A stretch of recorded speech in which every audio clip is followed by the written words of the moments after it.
ठाणे मुंबई के पास का ही एक डिस्ट्रिक्ट है एंड यहीं पे ये हॉन्टेड सोसाइटी एग्जिस्ट करती है। लेकिन फ़िलहाल के लिए मैं इस वीडियो की शुरुआत में बस इतना ही कहना चाहूँगा कि ये कहानी वाकई में बहुत ज़्यादा खौफनाक है, तो अगर आप आधी रात को इसको देख रहे हो तो थोड़े से चौकन्ने हो जाइए। अब ये वीडियो शुरू करने से पहले ऐसे ही और horror, mysterious and historical videos देखने के लिए सब्सक्राइब कर दीजिए इस चैनल को। अब ये कहानी शुरू होती है। ये कहानी है साल 2002 की, जब आशीष और आरती नाम के कपल इस सोसाइटी में आए थे रहने के लिए, इस सोसाइटी के विंग नंबर 66B में। एंड गाइज वो इस बिल्डिंग नंबर 66B के 4th फ्लोर पे रहने आए थे एज अ रेंटल। उन्होंने खरीदा नहीं था, बस रेंट के लिए आए थे यहाँ पे, क्योंकि उनका कुछ ट्रांसफ़र वगैरह हुआ था। सो जस्ट यहाँ पे कुछ वक्त के लिए उनको रहना था। एंड गाइज वो दोनों ही वर्किंग कपल थे, ऐसा नहीं था कि कोई एक हाउसवाइफ है, नहीं, दोनों ही वर्किंग कपल्स थे। हर रोज़ उनको रात को बहुत देरी होती थी आने के लिए, 8-9 बज जाते थे आते आते। एंड अक्सर वो लोग ना बाहर से खाना खा के ही आया करते थे, घर पे आके सिर्फ उनका सोने का काम होता था। एंड बस सैटरडे संडे को अगर वीकेंड है तो उस वक्त वो पूरा दिन घर पे निकाला करते थे, अदरवाइज वो लोग सिर्फ और सिर्फ रात को ही आते थे घर पे। एंड गाइस इस घर में रहने के कुछ 2-3 दिन में ही उन्होंने बहुत सारी इंटरेस्टिंग चीज़ें यहाँ पे नोटिस करी थी कि ये जो सोसाइटी में वो लोग रहने हैं ना, इस सोसाइटी में ऐसा नहीं कि 1-2 बिल्डिंगें हैं, यहाँ पे 100 से भी ज़्यादा बिल्डिंगें हैं। लाइक ऑफकोर्स ये लोग खुद 66B में रह रहे थे कि इतनी सारी बिल्डिंग्स है इस कॉम्प्लेक्स में, लेकिन वो लोग देखते थे कि हर एक जगह पे अक्सर बहुत ज़्यादा भीड़ हुई करती थी। लाइक बच्चे लोग रहा करते थे, लेकिन आधी रात को ना जब ये लोग लौटा करते थे अपने घर पे तो हर जगह पे थोड़ा बहुत चहल पहल होती थी, लेकिन 66B के आसपास कोई भी नहीं होता था। ये लोग जब सुबह सुबह निकला करते थे अपने घर से बाहर फॉर द जॉब, उस समय वो थोड़ी बहुत चहल पहल देखते थे अपने बिल्डिंग के पास। लेकिन आधी रात में, जब वो आधी रात भी नहीं, 8-9 बजे के अराउंड, और वो आधी रात नहीं होती आई गेस, लेकिन उस समय इस बिल्डिंग के आसपास सिर्फ और सिर्फ खौफनाक सन्नाटा हुआ करता था। गाइज अब ये एक बार की बात है जब आशीष और आरती रात को बहुत देर से आ रहे थे, कुछ 11 बजे के अराउंड आ रहे थे। अक्सर तो ये लोग 8-9 बजे ही आया करते थे, लेकिन आज थोड़ा लेट हो गया था, बाहर वो लोग खाने पीने के लिए थोड़ा चले गए थे, so it was late night. And 11 बजे जब ये लोग अपने फ्लोर पे पहुंचे ना, तो जाते वक्त ही उन्होंने देख लिया था कि ऑफकोर्स इतना ज़्यादा सन्नाटा है उनके लिए बहुत लाइक नॉर्मल सी बात हो गई थी ये। लेकिन जब वो लोग 4th फ्लोर पे फाइनली पहुंचे थे, उस वक्त आरती ने देखा कि उनके दरवाजे के ठीक सामने एक आदमी ऑलमोस्ट लेटा हुआ है, एक मिडिल एज्ड आदमी। आरती ने बोला कि आशीष देखो वहाँ पे कोई तो आदमी लेटा हुआ है।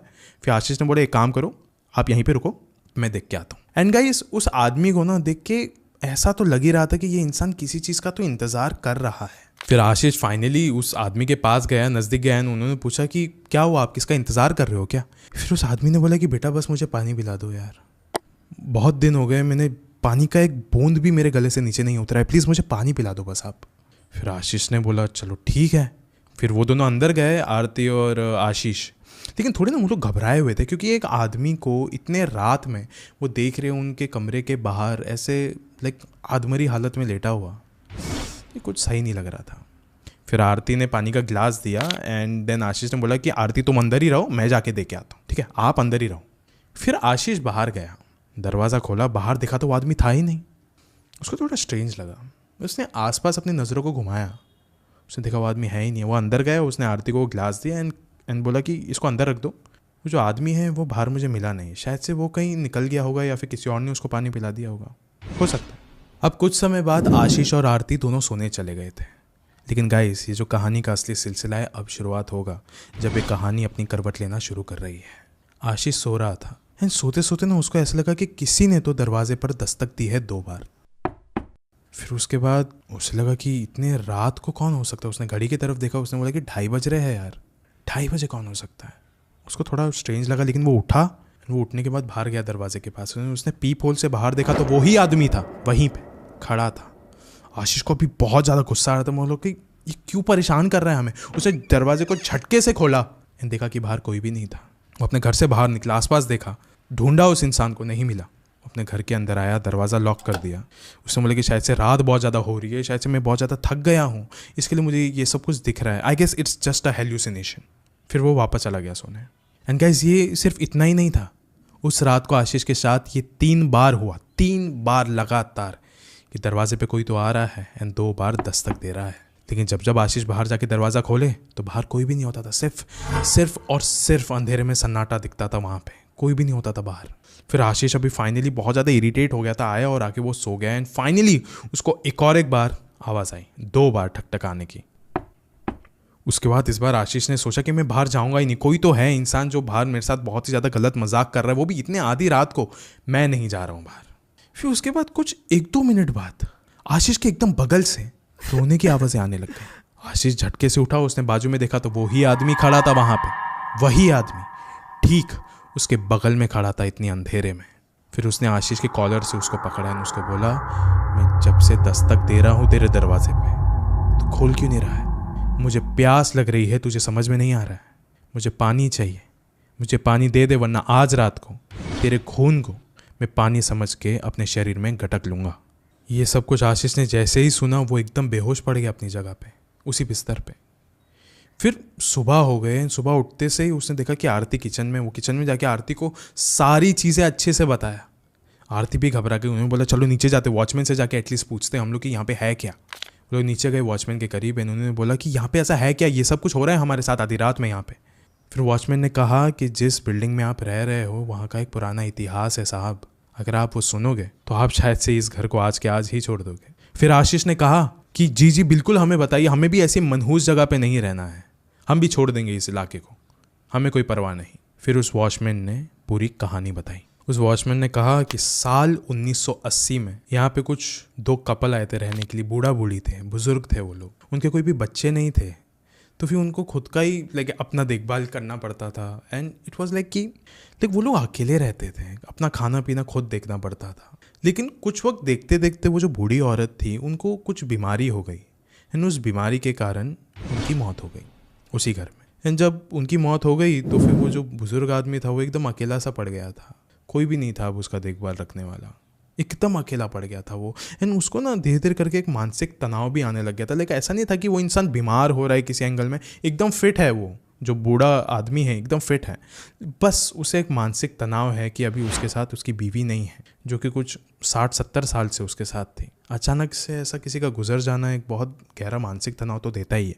फिर उस बूढ़े आदमी को ना बहुत ज़्यादा तकलीफ़ें होने लग गई थी अभी, सही टाइम से खाना ना मिलना, सही टाइम से पानी ना मिलना, सेहत का अच्छे से ध्यान नहीं रखना। लेकिन फिर भी वो इतना अकेला नहीं था, उस घर में कम से कम 10 घंटे के लिए काम करने के लिए एक बाई ज़रूर थी काम करने वाली, जो साफ़ सफाई का ध्यान रखती थी, कपड़े वगैरह धोने का ध्यान रखती थी, वहाँ पे खाना बनाया करती थी। लेकिन शाम होने के बाद वो चले जाया करती थी अपने घर पे। लेकिन अभी ना कुछ 3-4 दिन के लिए उस बाई ने छुट्टी ले ली थी कि मैं जा रही हूँ, अब जो खाना है वो प्लीज़ बाहर से मंगा के खा लिया करिए। एंड शायद से यही सोच के वहाँ से चले गई। अब 4 दिन गुजर चुके थे, वो काम वाली बाई वापस आई, वो दरवाज़ा ठकठका रही थी, लेकिन अंदर से जो बूढ़ा आदमी था वो दरवाज़ा खोल ही नहीं रहा था। वो घंटी बजाई जा रही है फिर भी कोई नहीं खोल रहा है। उस काम वाली बाई को थोड़ा तो ऑड लगने लग गया था, क्योंकि अंदर से ना कुछ गंदी सी बदबू सी आ रही थी, जैसे कि कोई सड़ा हुआ मटन है उसकी बदबू आ रही, उसकी बांस आ रही है। उसने पुलिस को बुलाया, देन पुलिस ने उस दरवाजे को तोड़ दिया। दरवाजे को तोड़ने के बाद सबके नज़रों के सामने एक बहुत अजीब सा मंजर था। वो जो बूढ़ा आदमी था छत से लटका हुआ था, मतलब उस बूढ़े आदमी ने आत्महत्या कर ली थी। उस बूढ़े आदमी की डेथ बॉडी देख के एक चीज़ तो समझ में आ रही थी कि ये जो बॉडी है ये 1-2 दिन पुरानी नहीं है, ये कम से कम 4 दिन पुरानी है। मतलब गाइस आप एक चीज़ समझ सकते हो, मतलब जैसे ही वो काम वाली ने छुट्टी ली शाम को, शायद से इसने उसी शाम को या फिर रात के अराउंड इस बूढ़े आदमी ने आत्महत्या कर ली थी। मतलब उस बूढ़े आदमी को मर के कुछ 4 दिन आराम से हो चुके थे। एंड गाइस तब से ऐसा कहा जाता है कि उस सोसाइटी के 66B नंबर पे के इर्द गिर्द कोई भी नहीं घूमता है, क्योंकि वहाँ पे ऐसा बहुत बार देखा गया है कि एक बूढ़े आदमी की आत्मा भटक रही है आसपास। फिर जो आशीष था वहाँ का रेंटल, उसने उस वॉचमैन को पूछा, लेकिन ये कौन से फ्लोर की कहानी है वो तो बताओ, कहाँ की है ये कहानी 66B में। फिर उस वॉचमैन ने कहा कि साहब आप जहाँ पे रह रहे हो ना 66B, ये वहीं की कहानी है, फ्लोर नंबर 4, और फ्लैट जिस फ्लैट में आप रह रहे हो, जिस बिस्तर पे आप सोते हो ना, उसी के ऊपर, उसी के पंखे पर उस बूढ़े आदमी ने लटक के आत्महत्या करी थी।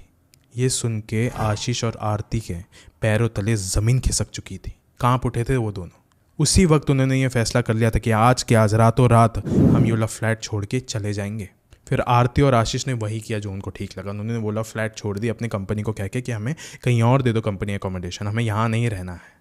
वो लोग निकल गए उस घर से बाहर। अभी वो लोग बहुत शांति भरी ज़िंदगी जी रहे हैं। एंड गाइस 66B इस विंग के आसपास इसलिए भी नहीं बोलते हैं भटकने के लिए, क्योंकि ये जो सोसाइटी है ये आधी सोसाइटी ग्रेवयार्ड के ऊपर बनी हुई है एंड आधी एक नॉर्मल लैंड के ऊपर बनी हुई है। बताया जाता है कि जब यहाँ पे कंस्ट्रक्शन का काम भी चल रहा था एकदम शुरुआत में, जब ये बिल्डिंग बन रही थी, उस समय लाइक खोदते वक्त वहाँ से कंकाल निकलते थे, बोन्स निकलते थे, खून मिलता था वहाँ से। सो कंस्ट्रक्शन से लेके अब तक ये बिल्डिंग में बहुत ज़्यादा गलत गलत चीज़ें हुई है एक्चुअल में देखा जाए तो। लेकिन गाइस, आशीष एंड आरती के इस हादसे के बाद, साल 2002 के बाद, इस सोसाइटी में ये जिसका घर था ना 66B में, तो उस इंसान ने यहाँ पे पैरानॉर्मल इन्वेस्टिगेशन भी कराई थी कि एटलीस्ट मैं भी तो देखूँ कि यहाँ पे मीटर में कुछ दिखता है कि नहीं दिखता है।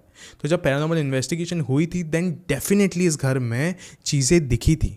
मतलब सीरियसली पैरानॉर्मल इन्वेस्टिगेटर्स ने भी कहा था कि yes this house is haunted, यहाँ पे कोई तो ऐसी चीज़ है जो यहाँ से निकल नहीं रही है, वो यहीं पे अटकी हुई है, उसकी रूह यहीं पे भटकती रहेगी। एंड गाइस, मैंने ना आज इस सोसाइटी का नाम इस वीडियो में नहीं कहा है बिकॉज मैं वापस से ट्रोल नहीं होना चाहता हूँ गलत तरीके से, क्योंकि वो जो सोसाइटी वाले ना, they know very properly that this house is haunted. कहीं पे पैरानॉर्मल इन्वेस्टिगेशन हुई है एंड वहाँ पे अगर चीज़ें मिली है, फाइंड आउट हुई है कि ये घर हॉन्टेड है, फिर भी वो लोग चाहते हैं कि इस सोसाइटी के बारे में किसी को पता ना चले। लेकिन अगर आप सर्च करोगे ऑन गूगल में जाके कि ठाणे की कौन सी सोसाइटी हॉन्टेड है, तो आपको मिल जाएगा उस सोसाइटी का नाम।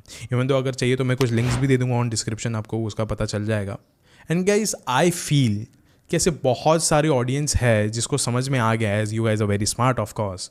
तो अगर आपको पता चल गया कि मैं किस सोसाइटी के बारे में कह रहा हूँ, तो प्लीज़ कमेंट्स में मुझे उसका नाम बता दीजिए अभी के अभी। एंड इस वीडियो के अंत में मैं आपसे बस इतना ही कहना चाहूँगा कि आप जिस भी घर में जाते हो, उससे पहले उस घर का इतिहास जान लीजिए।